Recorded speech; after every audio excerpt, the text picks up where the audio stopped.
Hi, everybody. This is day 1341, and looks like we might just be burning some midnight oil. Um, so much is happening, and we're not, so much is happening behind the scenes that we're not at liberty to say. And I think that that causes some confusion out there. And it's so sad that we're at this point where we're being watched so carefully um, that we're not at liberty to say some of the things going on behind the scenes because of saboteurs, absolute saboteurs. So um, I'm going to try to explain things as well as I can and as carefully as I can. I see that I'm on. Um, and the real important parts of this case that we have to make sure that we don't get diverted from, because that's the tactic, is diversion. And you see that in Trump's case today. uh, well, and today meaning this time period, this election time period, and other the 2020 election, absolutely, which is absolutely involved with Richard's case because it's involved with what happened on August 3rd, 2019, the Walmart mass shooting. The Walmart mass shooting is very important because it was a diversion from the audits, from the arms audits that were going on.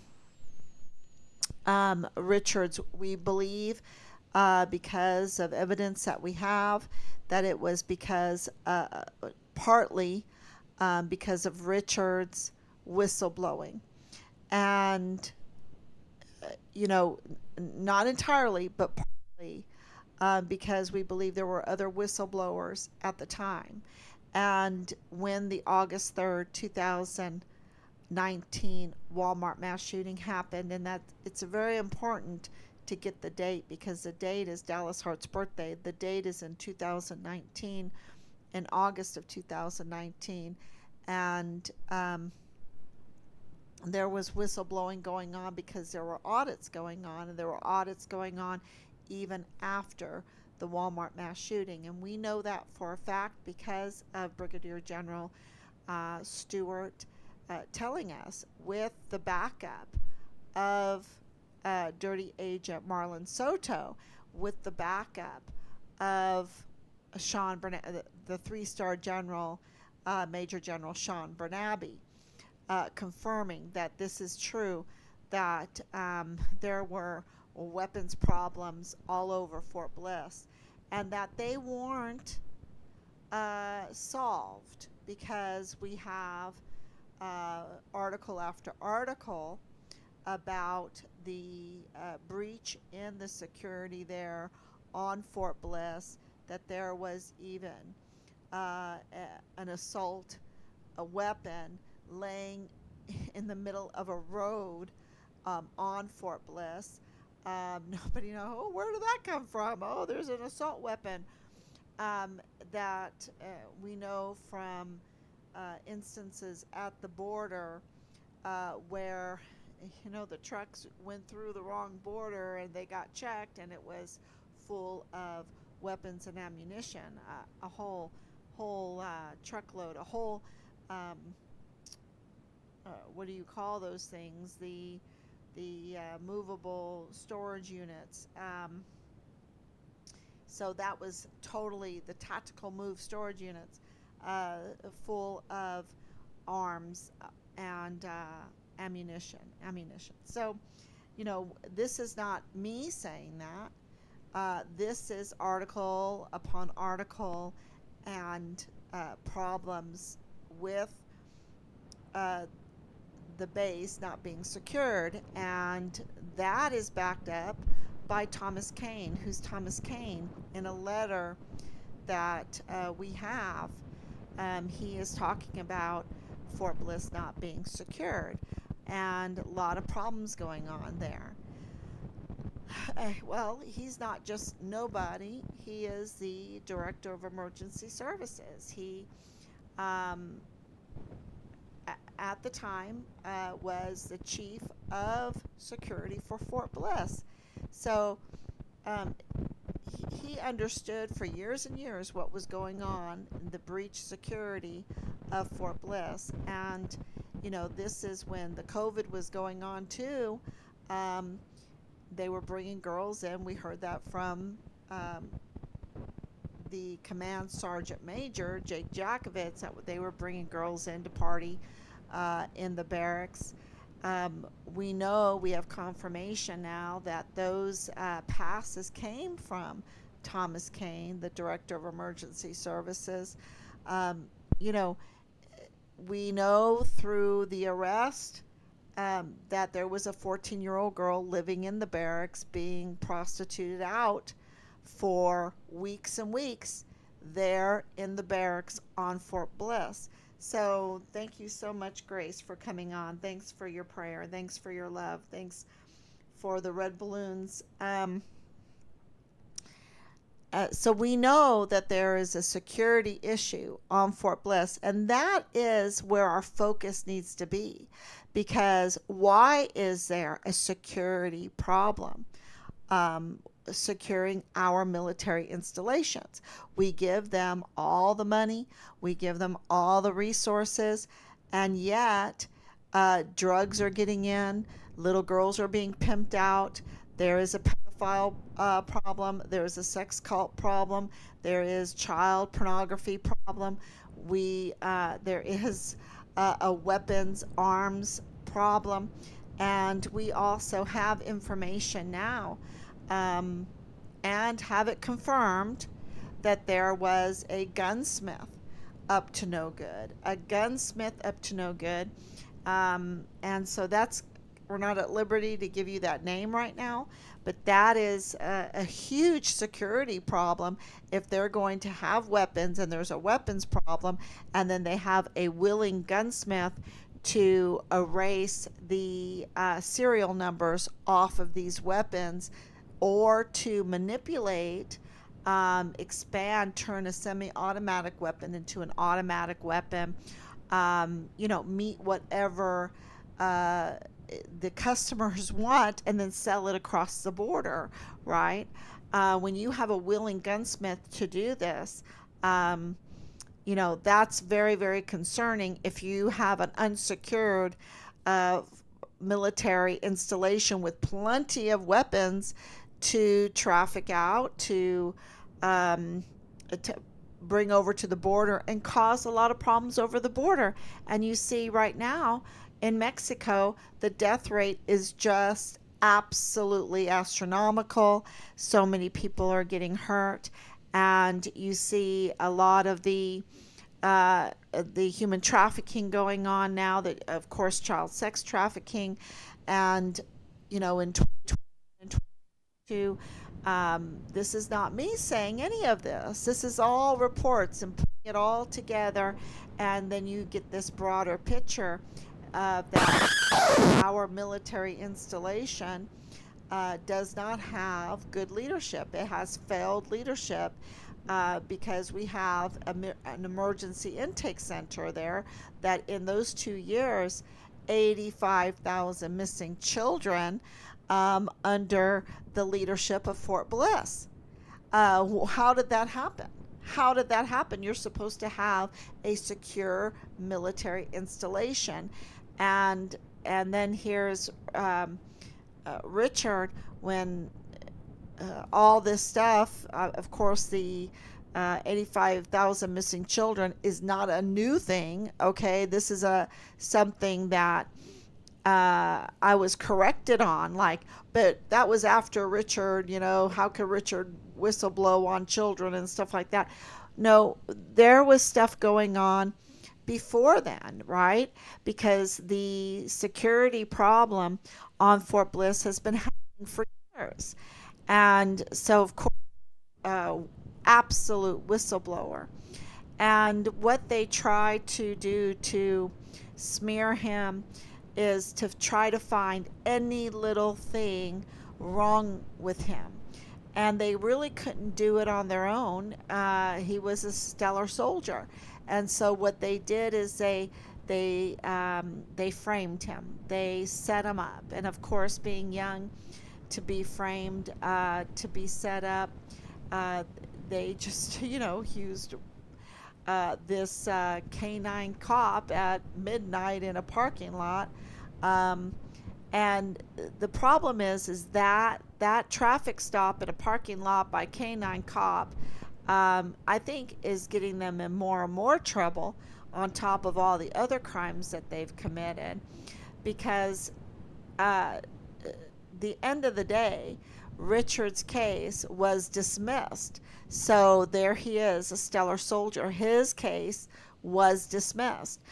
And so if there was any question to it, I think Judge Alma Trejo, with political aspirations, as she is now trying to become, she's holding a campaign to become the district attorney for El Paso County and two other counties, 34th, I think it's the 34th district.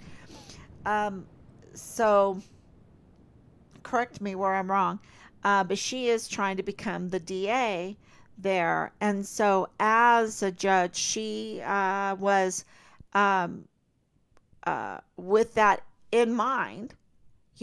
So anytime you have those kind of things in mind, your judgments are going to be clean, because that can be used as ammo against you as you're running for these offices. So she absolutely exonerated Richard. The case was dismissed, and so they had nothing. There's nothing. There's nothing else there. There's nothing else there, and I can, we've looked and looked and looked. Why in the world would they do what they did to Richard? Destroy him? I mean, totally destroy him, and then which is a mental destruction too for a young man like that, right? And then to uh, uh, abduct him and murder him, torture him, murder him. Uh, yeah, the crimes are just so, it's so bad. It's so bad. And so why would they want to do that, right? And for us as Team Farm Richard Halliday, we know that he was a whistleblower, but the command has not put out a statement that he was a whistleblower, that he was whistleblowing. And they have done everything they possibly can, even in the big CID report that we were given, to cover up that he was a whistleblower, because that gives him a legal status. That gives him a very important legal status. And it also explains why he was under a security watch. And they tried to say that was for him getting in trouble or whatever, but he had been dismissed. He had been exonerated by then. You see, he wasn't under a 24-hour watch um, uh, for that he was in trouble. That was already, I mean, how much do you want him to pay for it? He had already had gone through hell.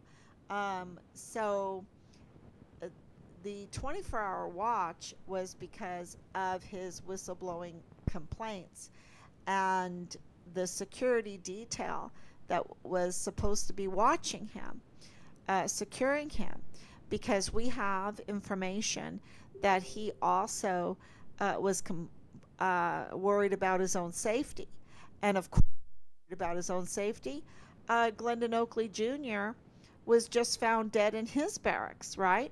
Glendon Oakley Jr. was just found dead in his barracks for saying that on August 3rd, 2019. Now, this is me being a little bit suspicious here. I'm suspicious that he was found dead in his barracks room because he had said on August 3rd, 2019, that he saw mall cops with M4s, lots of mall cops with M4s.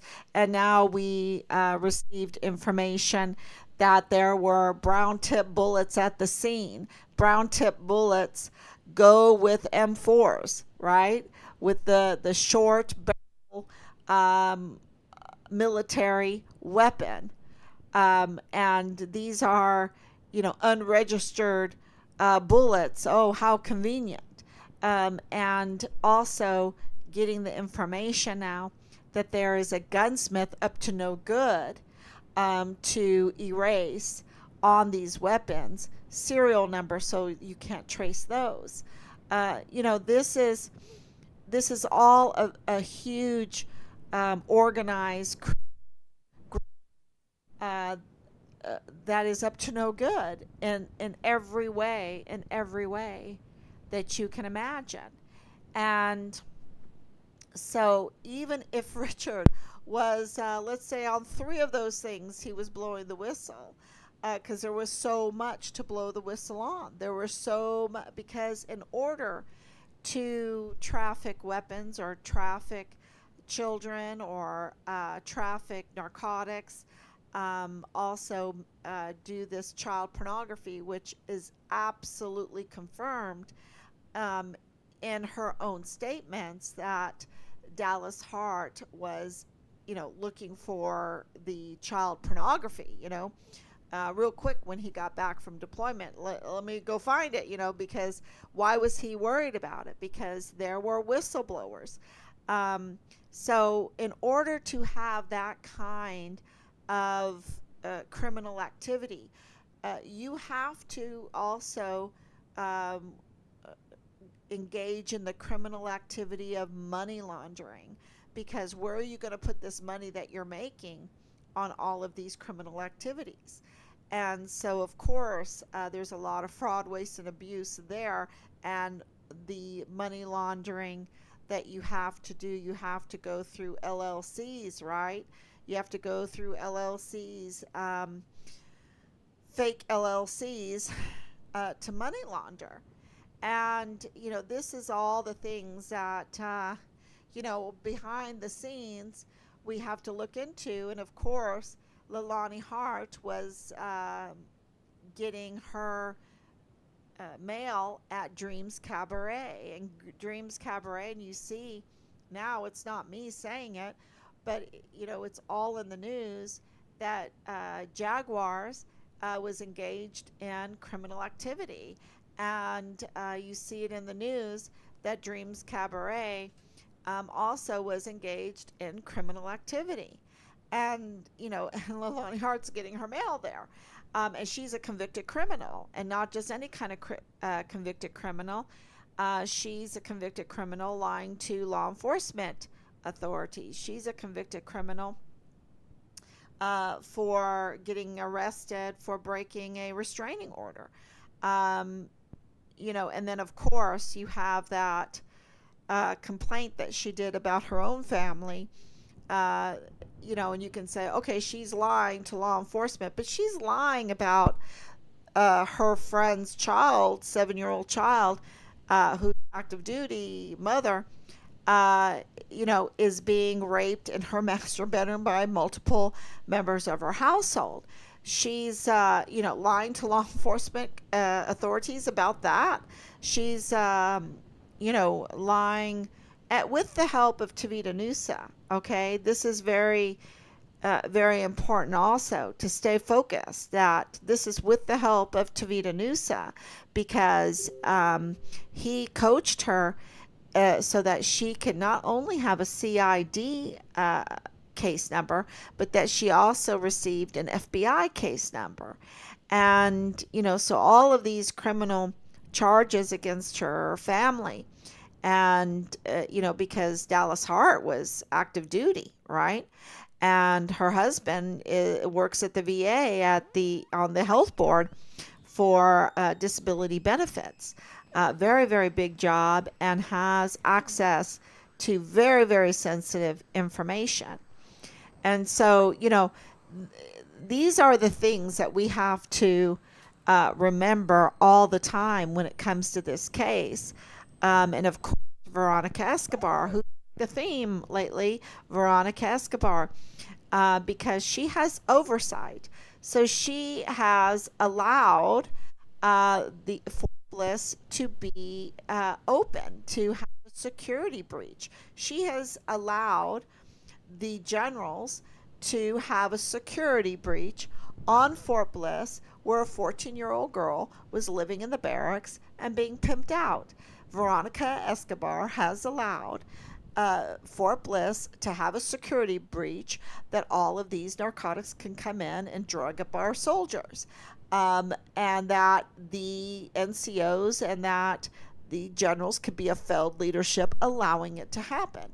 She has failed to be oversight, and this is her job. We pay big money to make sure that our weapons are secure.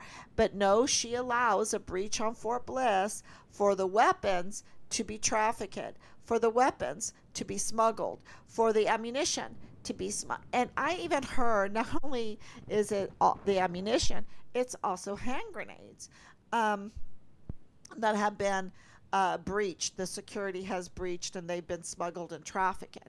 But she's allowed children to not be protected, to go missing. Okay, this is Veronica Escobar's job. This is her area, and she's fought for this area because I think another representative wanted to share responsibility of oversight of Fort Bliss, and that didn't sit well with her. She wanted oversight. Well, she's overseeing the criminal network destroy our military institution, and she has been oversight of the failed leadership and allowed them to be a failed leadership. And she has allowed Richard to be forcibly removed from his barracks room, and then and then the sergeant, the first sergeant, the retired first sergeant, I should say, to say, oh well, we don't really look for AWOL soldiers. All the while, we have Vanessa Guillen situation happening. We have Gregory Morales situation happening. And Veronica Escobar is just allowing this criminal network to grow and to operate freely on Fort Bliss throughout the border. So, who is Veronica Escobar?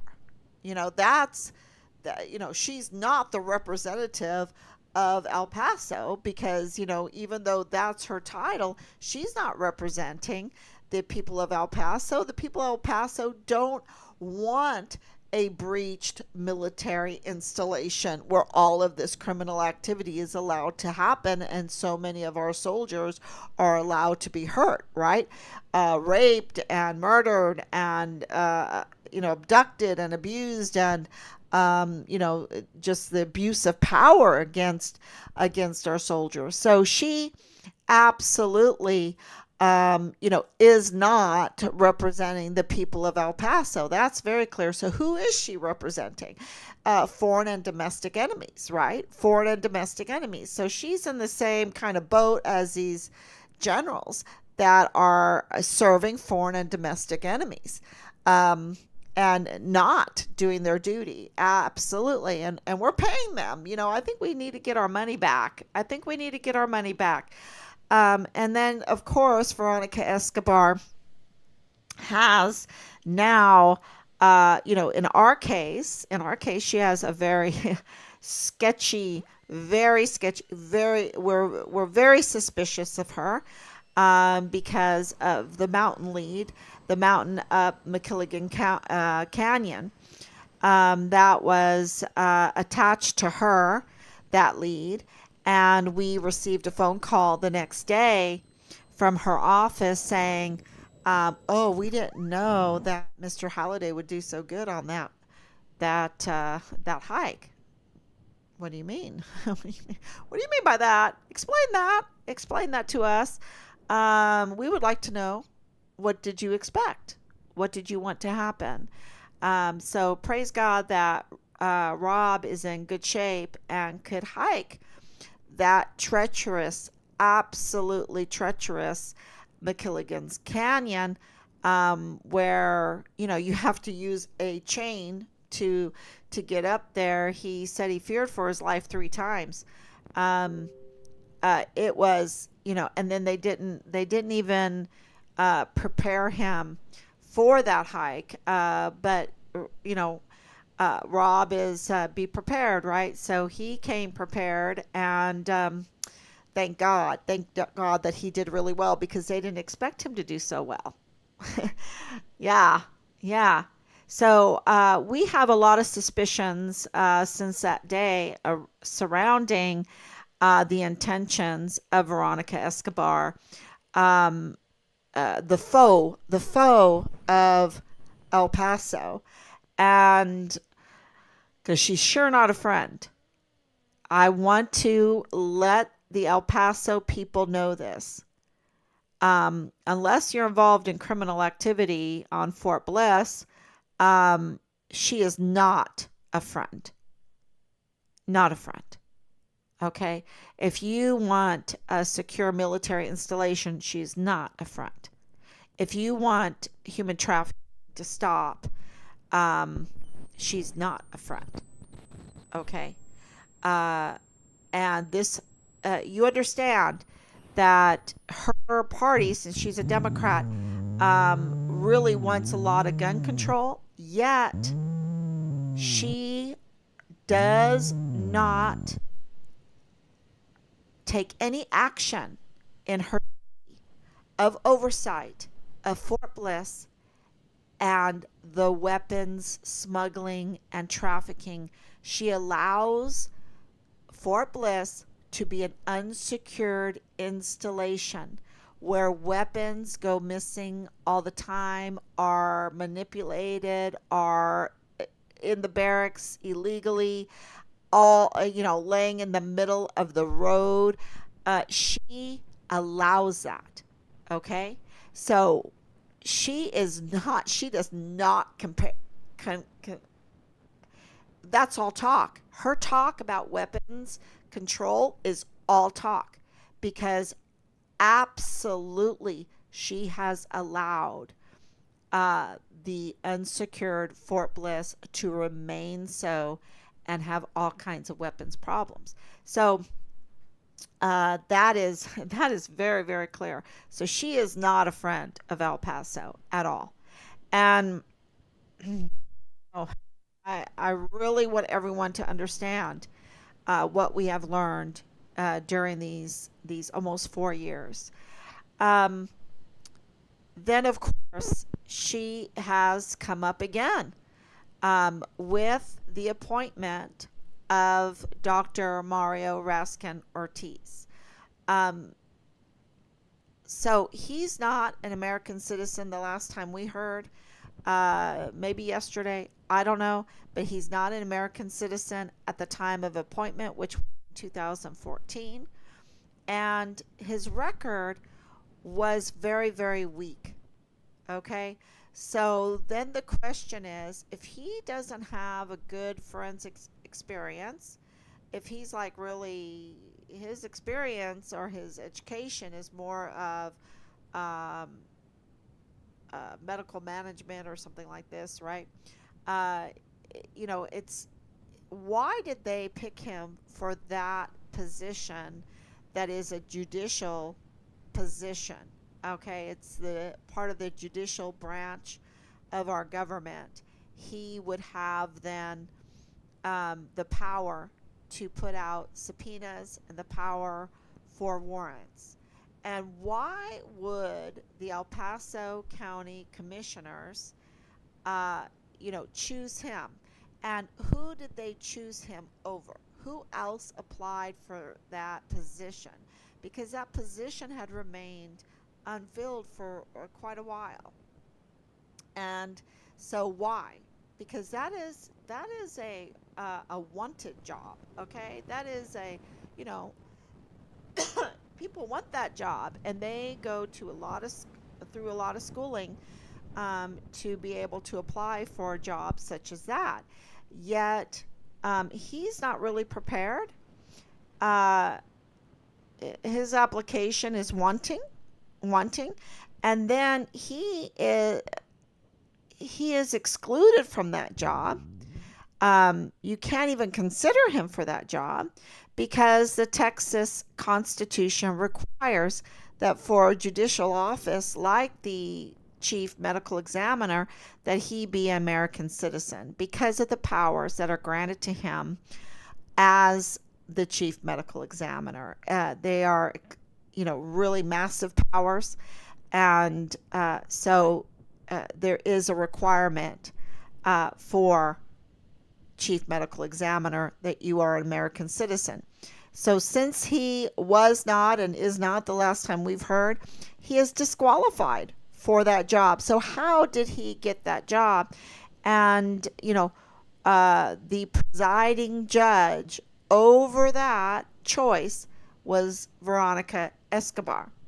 So okay, we know that she is no friend to El Paso.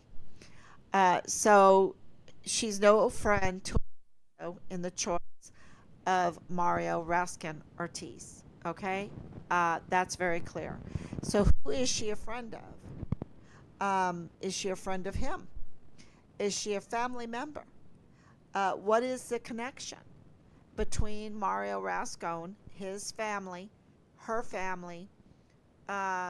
What is the connection? What is the conflict of interest? Who is she trying to please? What orders was she taking if she was taking orders? Because absolutely he was disqualified. So if she was a judge at the time, so she can't say I didn't know the law. She absolutely knew the law. She absolutely can't say, oh, well, I overlooked the law. I didn't know the law. No, she was a judge. Okay. He was disqualified from such a very distinguished, powerful position. And she didn't care. She didn't care. She allowed him to breach the security of the Texas Constitution. Okay, so not only does she allow Fort Bliss to breach their security measures and allow them to freely engage in criminal activity, but she breached the Texas Constitution when she allowed the appointment of Mario Raskin Ortiz. This is very, very clear. Now you can, correct me where I'm wrong, but this is where our research, hard evidence, absolutely hard evidence, has led us. And why is this important? Because Mario Raskin Ortiz has handled Richard's remains. Okay. And we have been, this is where this is suspicious because we need to confirm it.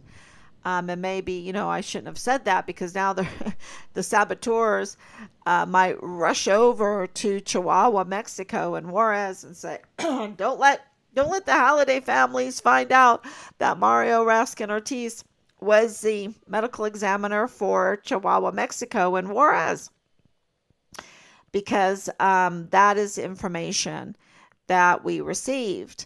And, that would be double dipping. Let's dip a little bit in El Paso, $500,000 worth, and then we'll dip over there in Chihuahua, Mexico, in Juarez.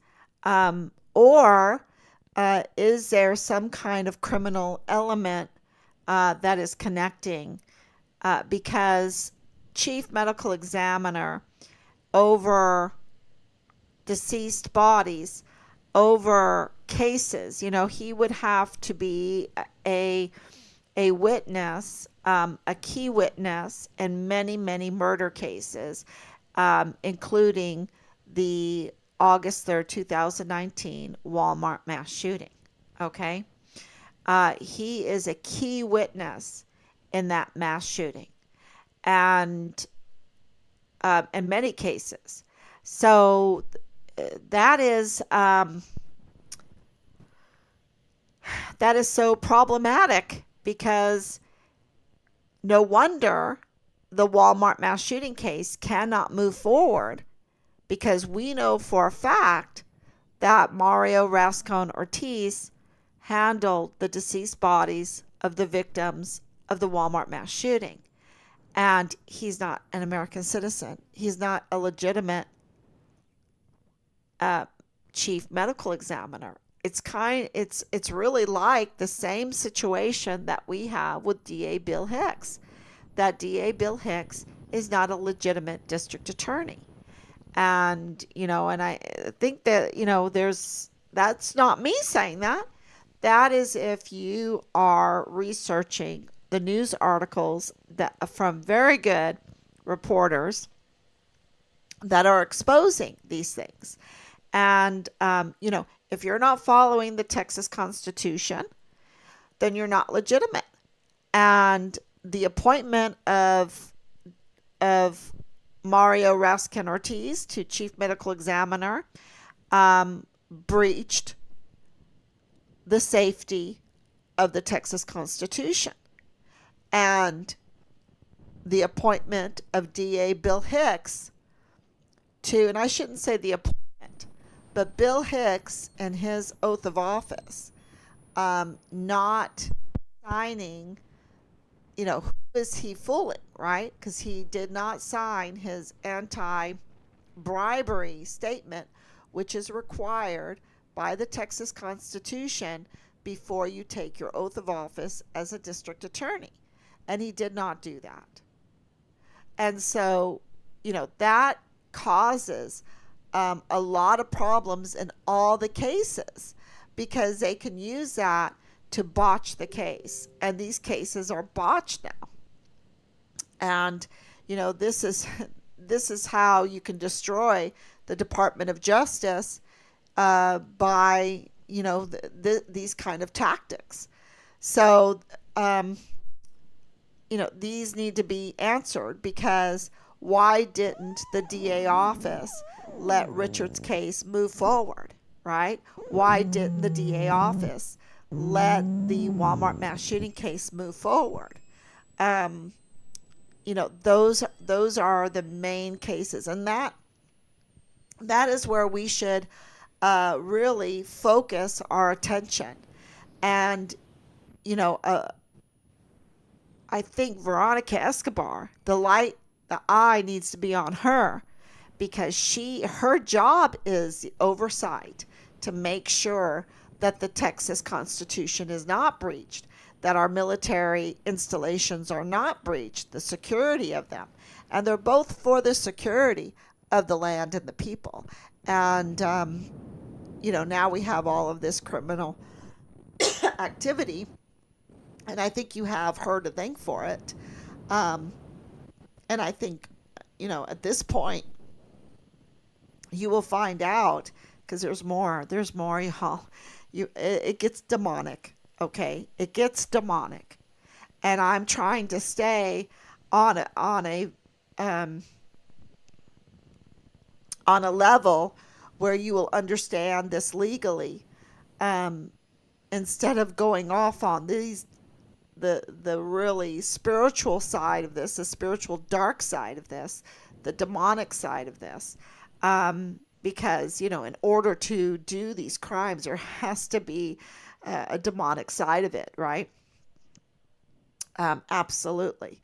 So she absolutely should be, to me at this point, charged, absolutely charged and arrested. Because the evidence is not me saying this. The evidence is out there for anyone like someone like us in this situation, the normal person that's going to work and dealing with their children and their families and everything day to day, don't have time to put all these pieces together, a lot of them. And for us in this situation, this desperate situation to find our son, we've, you know, we're asked by the CID to bring leads, to do the research, and this is what we have found. We have found the lack of oversight and intentional, malicious lack of oversight. And that is Veronica Escobar. And that is the command on Fort Bliss. And, you know, and this is how these things happen. People say, how can these bad things happen? Malicious, lack of oversight by those that their duty is to command the well-being of our volunteer sons and daughters, and also to have oversight to make sure that the Constitution, the Texas Constitution, is followed. Sorry, I need to get a drink. Thank you, Anicia, for coming on. I think that is really, really important. And that's where we need to focus everything. And all the other, you know, there's so many diversions out there. They can call us names or whatever. But I, you know, I am going to maintain what I have tried to be as authentic as possible and try to stay as focused as possible and not go off on the tangents that they want us to go on to. But I will tell you this, they're making mistakes. And we're doing a lot behind the scenes. And as soon as we're at liberty to tell you more, we will do so right away. Because we love you. We appreciate you sticking with us for so long. And yeah, and it's tough. It is so tough.